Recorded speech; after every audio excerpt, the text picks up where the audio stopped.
So you're saying there's a chance Texas Tech beats West Virginia in Morgantown for only the third time in program history with a 78-72 victory on Saturday afternoon. Hey, how's it going, everybody? I am RC Maxfield here for the Back to 12 podcast channel, the fastest growing Texas Tech YouTube channel out right now. We just passed 4,000 subscribers. Thank each and every one of you, and to all the new people, hey, tell your friends about us and hit that subscribe button to stay in the know on Texas Tech all year long. All right, let's talk about it as Texas Tech, as I mentioned, beat West Virginia out in Morgantown for only the third time in program history. And it was the star of the show that led the way for the Red Raiders, and it was Jaylon Tyson.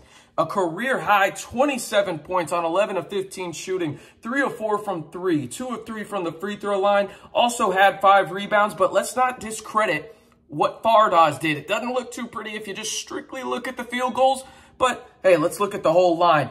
14 points, 12 rebounds, 1 assist, only 1 turnover, and 1 steal. But the biggest key for Fardaws in this game, and it really helped get Texas Tech to the finish line, was his performance at the free throw line. The big man went 10 of 10 for the Red Raiders from the free throw line to secure, again, only the third win in Texas Tech program history in Morgantown. Other guys in this game that stood out, you got De'Vion Harmon. He had 13 points, 3 rebounds, 3 assists, had 3 turnovers as well, but had 2 steals. And I'd be remiss, only a minute and a half into this video, not to mention Pop. He was back, and he was making everybody know it early on in this one. Made 2 threes early on in this game where he returned from an ankle injury, and it was great to see Pop and De'Vion coexist on the floor. Now, I'm not trying to say they weren't early on in the season, but now you can tell that Pop is kind of the guy that's going to play off ball, let De'Vion go, and I think that's beneficial for Texas Tech. I'll talk about that a little bit more in the second half of the video. But really, this game was won, I thought, when Texas Tech came back from 8 down, about midway through the second half, after Eric Stevenson made 8 straight points for the Mountaineers to go up 61-53. Texas Tech said, all right, fine. We'll get our guys back out there. And they went on a 15-3 run, took the lead, let West Virginia back in it. But there's a couple plays that really stand out to me that I want to discuss. And you can go back and watch the highlights. But the one that really stands out to me in terms of a 4-point swing that I think that people aren't going to talk enough about was Robert Jennings. Robert Jennings went up for a 2-handed dunk, and you give credit to the West Virginia Mountaineer. He packed it, right? West Virginia goes out in transition. Robert Jennings could sulk and be like, oh, crap, I'm embarrassed. I just got blocked in front of 14,000 people and everybody watching on TV. Instead, he makes a beeline right down the middle of the floor and packs a West Virginia Mountaineer shot, allowing it to go back, find Jaylon Tyson. Jaylon Tyson then gives it to De'Vion, and De'Vion releases it up to Pop Isaacs, who gets a layup, to tie the game at 63. Those kind of plays aren't going to show up in the box score too much outside of the block, but the hustle needs to be talked about, and I think that's where Texas Tech played at a level that we really hadn't seen that much this year from them.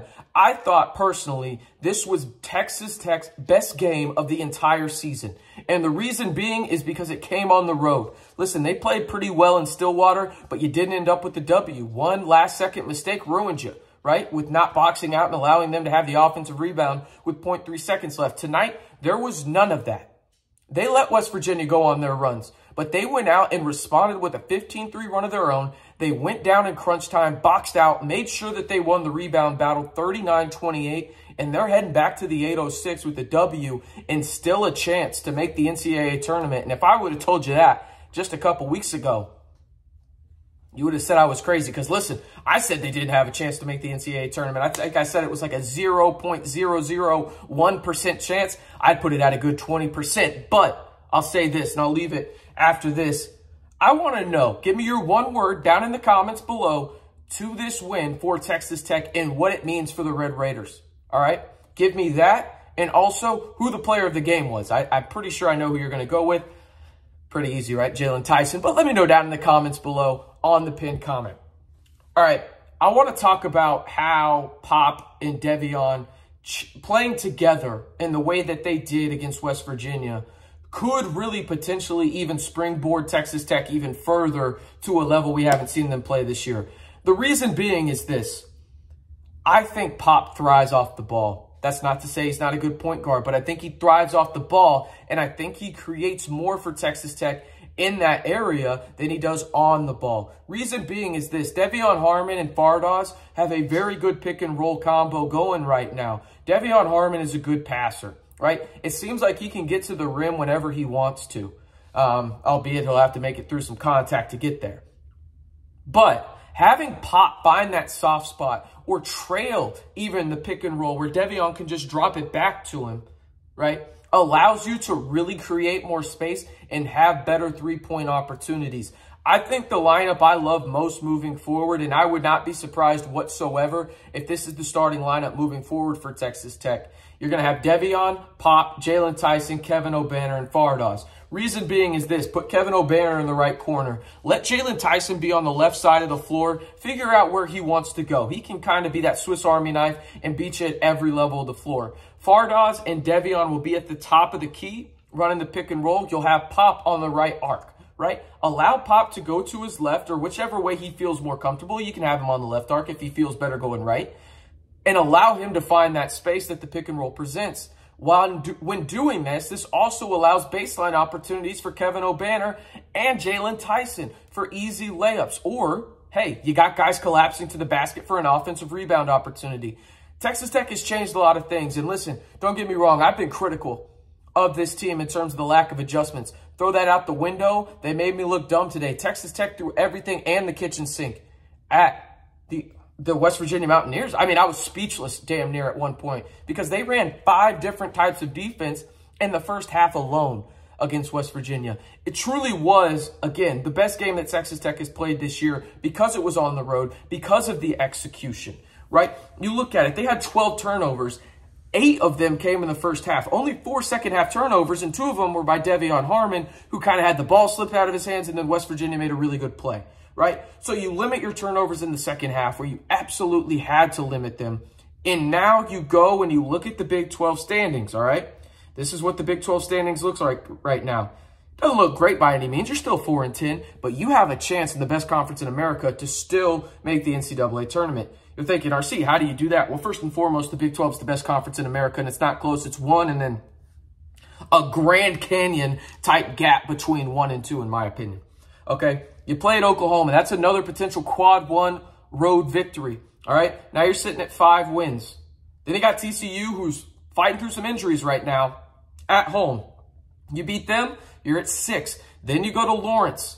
Okay, well, that's going to be tough. I'd probably chalk that up as an L just because Allen Fieldhouse is one of the most historically hard places to play in the country for anybody, right? But then you got Oklahoma State at home. I think you split with them. You should have probably beat them twice, but I think you split with Oklahoma as well. You get 2 wins there, and I think you split with TCU. If you split with all 3 of those schools, you're at 6-12 in conference. Okay, excuse me, 7-11 in conference. Math wasn't my strong suit.